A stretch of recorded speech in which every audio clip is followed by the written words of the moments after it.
ఇది కాదు కదా, మేము చాలా సిస్టమేటిక్గా విశ్లేషించుకొని కంప్లైంట్ వచ్చిన వెంబడే ఎఫ్ఐఆర్ చేసి ఒక పద్ధతి ప్రకారం ఈరోజు ప్రభుత్వం చర్యలు తీసుకున్నది.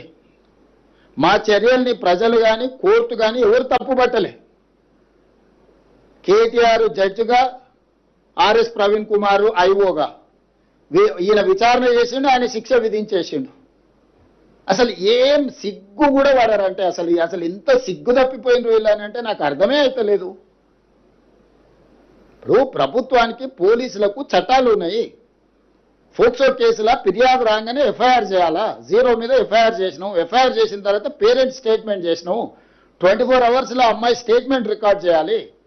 ఆ ప్రకారం చేసుకుంటే అమ్మాయి దగ్గర కోర్టు దగ్గరికి తీసుకెళ్లి 164 స్టేట్మెంట్ చేయాలి. ఇది సెన్సిటివ్ కేసు. ఫోక్సో కేసులో ఎవరి వివరాలు చెప్పడానికి లేదు. వాళ్ళలాగా రోడ్డు మీద వాడు మాట్లాడితే ఆ కుటుంబాల వేదన, ఆ అమ్మాయి కుటుంబానికి ఎంత ఆవేదన ఉంటుంది. వీళ్ళు అడ్డగోలుగా ఇచ్చేసి ఆ అమ్మాయి ఫోటోలు పెట్టి, ఆ అమ్మాయి తల్లిదండ్రుల ఫోటోలు పెట్టి, అసలు కేటీఆర్ అనేటోడు అసలు మనిషా? ఎవడన్నా మనిషి ఇట్లా వ్యవహరిస్తాడానికి? రాజకీయాలు కావాలంటే ఎన్నికల్లో కొట్లాడు, ఎన్నికల్లో ఓడించు. రాజకీయాల్లాగా చూడాలి, సమస్యను సమస్యలాగా చూడాలి. ఇది ఒక మైనర్ గర్ల్కి సంబంధించిన ఇష్యూ. దీంట్లో రాజకీయాలకు ఎందుకు? ప్రభుత్వం ఒక పద్ధతిలో చర్యలు తీసుకుంటున్నప్పుడు అందరినీ ఇందులోనే దీంతోనే మొత్తం ఒక మైనర్ అమ్మాయిని అడ్డం పెట్టుకొని రాజకీయంగా ఏదో సాధించినామని ఈ శాడిజం ఏంది? ఇది శాడిస్టిక్ ప్లెజర్ కాదా?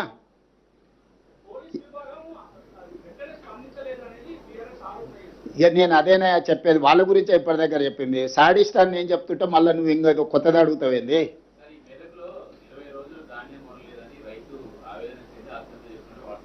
వార్తలు వచ్చినాయి, తప్పకుండా నేను కలెక్టర్కి చెప్పిన ఇమ్మీడియట్గా వెరిఫై చేయమని. నేనేమంటున్నానంటే ఎక్కడైనా ఏదైనా సంఘటన జరిగితే ఆ కుటుంబాన్ని ఆదుకోవడమే కాకుండా దాని బాధ్యులైన అధికారుల మీద కూడా చర్యలు తీసుకుంటున్నాము. కొన్ని దగ్గరలో సంఘటనలు జరగలేదని మేము చెప్తలేం. కొన్ని ప్రభుత్వం దృష్టికి రాకుండా లేకపోతే కొంతమంది నిర్లక్ష్యంతో కొన్ని మిల్లులోలు టీఆర్ఎస్కి అనుకూలంగా ఆ మిల్లులు గత ప్రభుత్వంలో 1000 కోట్లు కొల్లగొడితే వాళ్ళ మీద పీడీ యాక్ట్ పెట్టి కేసులు కట్టి కోర్టు నుంచి తెచ్చి అరెస్ట్ చేసినాం. ఇప్పుడు లారీలు ఐకేపీ సెంటర్ల నుంచి లారీలను నింపి మిల్లుల దగ్గరకు పంపిస్తే మిల్లర్స్ కొంతమంది టీఆర్ఎస్కి అనుకూలంగా ఈ టీఆర్ఎస్ నాయకులు పోయి వాళ్ళని దించనీయలేదు. రోజుల కొద్ది ఆ లారీలను దించకుండా ఆపడంతో మళ్ళీ కొత్తగా ఐకేపీలో సేకరించిన ధాన్యాన్ని రవాణా చేయడానికి వాహనాలు లేవు. ఈ ఆర్గనైజ్డ్ క్రైమ్ చేస్తున్నారు బీఆర్ఎస్ వాళ్ళు. ఇప్పుడు టీఆర్ఎస్ అంటే కొత్త వాళ్ళు వస్తారు. మరి నాకు ఇదో సమస్య వచ్చి పడ్డది, ఇదో దరిద్రం మళ్ళా తోడు. డెఫినెట్గా గుర్తించిన సమయం సందర్భం వస్తుంది. ఒకేసారి నేను చెప్పేది అదే. మీరు ఇప్పుడు బండి భగీరథ్ గురించి నిన్న అడిగినారు. కేటీఆర్ బావమార్తి ఫామ్ హౌస్లో డైరెక్ట్గా డ్రగ్స్ తీసుకొని దొరికితే ఎందుకో కేటీఆర్ మా బావమార్తిని ఒంగబెట్టి పిల్లలు వాళ్ళగొట్టండి పోలీస్ స్టేషన్లో పోయి కోదండం ఎక్కించండి అని ఎందుకో చెప్పలేదు. మా బావమార్తి దీపావళి పండుగ చేసుకుంటుండు, చిచ్చుపుట్ల బదులు సారా బూట్లు పెట్టుకున్నాడు. మా బావమార్తి బతిపూల బదులు గంజాయి పూలు లేకపోతే కొకేన్ పెట్టుకున్నాడు. మీరు ఎట్లా అరెస్ట్ చేస్తారని బయటకు వచ్చి మాట్లాడాను కదా. ఈ సిగ్గులేనోడు మరి బావమార్తి ఫామ్ హౌస్లో డ్రగ్స్తో దొరికితేనేమో కేసు కాదు, ఇంకో ఎమ్మెల్సీ కోడి పందాలతో దొరికిండు, దాని మీద లేదు. ఇవాళ నేను చెప్తున్నా అధికారికంగా, దుబాయ్లో చనిపోయిన కేటీఆర్ మిత్రుడు ఆర్థిక లావాదేవీలు వాళ్ళ ఎమ్మెల్యే ఎక్స్ఎమ్మెల్యే వాళ్ళ ఫామ్ హౌస్లో డ్రగ్స్తోని పోలీసుల మీద కాల్పులు చేసి దొరికిండు. ఇంత చట్టాన్ని గౌరవించి సమాజాన్ని ఉద్ధరించే కేటీఆర్ ఏడబడుకున్నాడు, ఏ బొక్కలు పండుకుండు? ఎందుకో పార్టీల నుంచి సస్పెండ్ చేయలేదు వాళ్ళను. అసలు ఎంత సిగ్గులేని తనం, బర్తగించిన తనం. ఇంతకంటే సిగ్గు తప్పినోడు ఎవడన్నా ఉంటాడా? మరీ సిగ్గు లేకుండా మాట్లాడిందా? నిన్నదాకా మనం ఆయన బెయిల్ వచ్చింది, ఫామ్ హౌస్లో డ్రగ్స్తో దొరికి పోలీసుల మీద కాల్పులు జరిపినోడు వాళ్ళ పార్టీ కనీసం ఆయన నోటీస్ ఇవ్వలేదు, ఆయన పార్టీల నుంచి సస్పెండ్ చేయలేదు. ప్రత్యక్షంగా పార్టీ ఉన్నోడు రెడ్ హ్యాండెడ్గా దొరికితే దాని గురించి మాట్లాడాడు. అతను ఆయనకు అమాయకుల్లాగా కనిపిస్తాడు, జాతిరత్నంలాగా కనిపిస్తాడు ఈయనకు. యువతల పిల్లల్ని చట్ట ప్రకారము పకడ్బందీగా చర్యలు తీసుకున్నాం. మేము కేటీఆర్ బావమరిది ఫామ్ హౌస్లో డ్రగ్స్ దొరికినా నోటీస్ ఇచ్చినాం, పోలీస్ స్టేషన్కి వచ్చి విచారణను ఎదుర్కోమని. ఈరోజు ఫోక్సో కేసులో విచారణ ఎదుర్కొంటున్న బండి భగీరథ్ కూడా ఇంటికి వెళ్ళి పోలీసులు నోటీస్ ఇచ్చిండ్రు. వాళ్ళు కొంత సమయం పెట్టిండ్రు వస్తామని. దాని తర్వాత సర్టిఫికెట్ అమ్మాయి మైనరా మేజర్ అని ప్రభుత్వ రికార్డ్స్ మేము సేకరించినాము. ఆ అమ్మాయి ఏజ్ ఎంత అనేది ఎవరు నిర్ధారించాలి? కేటీఆర్ ఏమన్నా సర్టిఫికెట్ ఇచ్చే అథారిటీనా? ఆర్ఎస్ ప్రవీణ్ కుమార్ ఏమన్నా ఐఓనా?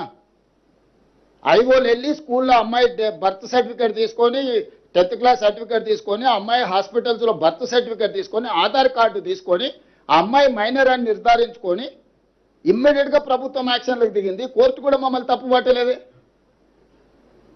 ఓన్లీ కేటీఆర్ కోర్టులో తప్పు.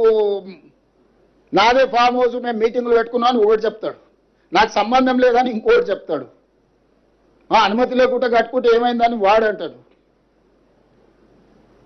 నీతులు చెప్పడానికే ఉన్నాయని మాట్లాడొద్దని చెప్పురు దయచేసి మీరు కూడా కలిసినప్పుడు. నాకు తెలిసి మిమ్మల్ని కలవాడనుకుంటా.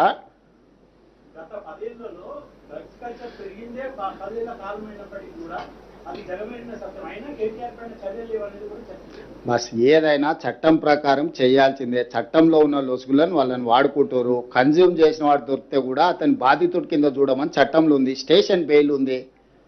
ఏం చెప్పాలి? డ్రంక్ అండ్ డ్రైవ్లో దొరికితే జైలుకు పంపిస్తున్నాం. కొకేన్ గంజాయి కొట్టి దొరికితే బాధితుడు కాబట్టి అతన్ని అరెస్టు అటు స్టేషన్ బెయిల్ ఇవ్వమని చట్టంలో ఉంది. మీరు చెప్పండి ఏం చేయాలి? కేటీఆర్ అయినా ఆయన బావమరిది అయినా ఎవరైనా అదే కదా నేను అడిగేది. ఆ చట్టంలో ఉన్న వెసులుబాటును వాళ్ళు వాడుకుంటున్నారు. ఆ చట్టాన్ని సవరించాల్సిన అవసరం ఉంది.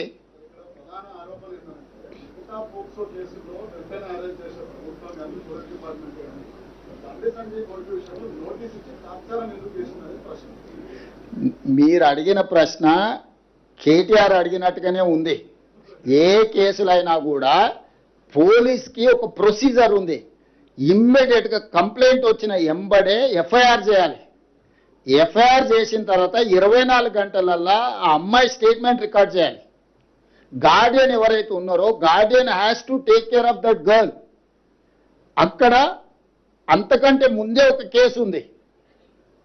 అమ్మాయి తల్లిదండ్రులు పోలీస్ స్టేషన్లో వచ్చి ఫిర్యాదు చెయ్యకంటే ముందే ఆరోపణలు ఎదుర్కొంటున్న వాళ్ళు కరీంనగర్లో ఒక కేసు పెట్టారు. ఆ ఎఫ్ఐఆర్లో ఏందనంటే అమ్మాయి మైనర్ కాదు మేజర్ అని ఒక వివాదాన్ని తెరలేపినారు. ఆ వివాదాన్ని తెరలేపినప్పుడు ఆ అమ్మాయి మైనరా మేజరా అనేది ప్రభుత్వం పరిశీలించుకోవాల్సిన అవసరం ఉంది.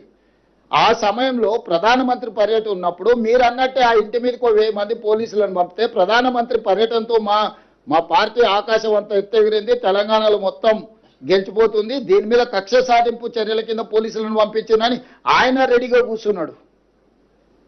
సో ఇవన్నిటి నేపథ్యంలో ఇది చాలా సున్నితమైన సమస్యను సున్నితంగా పరిష్కరించినాం.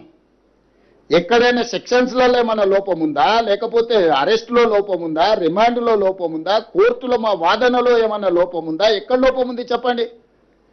ఒకటే కేటీఆర్కు బండి సంజయ్కి ఏదో పంచాయతీ ఉంది. ఆ పంచాయతీని పిల్లల మీద పెట్టి కేటీఆర్ తీర్చుకోవాలనుకుంటే ఆర్ఎస్ ప్రవీణ్ ఉద్యోగం పోయింది కాబట్టి ఉద్యోగం లేక గాలికి తిరుగుతా నేనే విచారణ అధికారిని అని ఆయన ఇంకా భ్రమలలో ఉన్నట్టున్నాడు. ఆయన తీసేసిన తహసీల్దార్ ఆయనకి ఇది అర్థమైతలేదు.